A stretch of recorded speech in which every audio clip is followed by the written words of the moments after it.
बुजुर्ग शहरी वो लोग हैं जिनकी उम्र 60 साल से ज्यादा है। इनमें से बहुत से लोग तन्हाई और समाजी तन्हाई का तजर्बा करते हैं।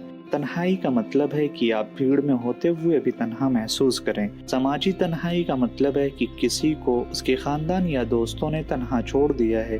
एक अमरीकी जजीरे में जायजे के मुताले के मुताबिक ऐसे लोगों में याददाश्त से मुतालिक अमराज पैदा होने का खतरा 50 गुना ज्यादा होता है।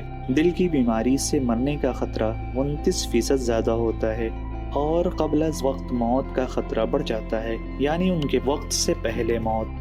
यहाँ कुछ वजूहात हैं जिनकी वजह से बुजुर्ग शहरी तन्हा महसूस कर सकते हैं। उनके बच्चे उनके साथ नहीं रहते या दूर रहते हैं। उनका साथी ख्वाह शौहर हो या बीवी इंतकाल कर चुका है। उनके दोस्त या जानने वाले फौत हो चुके हैं। उनके पास बात करने वाला कोई नहीं है। वो मुआशरे में बहुत से लोगों को नहीं जानते। वो रिटायरमेंट के बाद घर में अकेले हैं। उन्हें मसरूफ रखने के लिए रोजमर्रा की कोई सरगर्मियाँ नहीं हैं। ये तमाम मसाइल हमारे वालिदैन और दादा दादी में तन्हाई या मुआशरती तन्हाई का बाइस बन सकते हैं, जिसके नतीजे में उनकी अफसुर्दगी, इज़्तिराब और यहाँ तक कि खुदकुशी का खतरा बढ़ जाता है।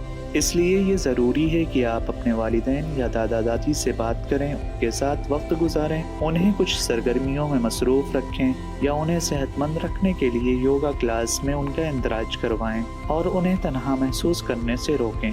अगर आपको ये वीडियो पसंद आई तो लाइक और शेयर करें और हमारे चैनल मेंड विकी को सब्सक्राइब करें।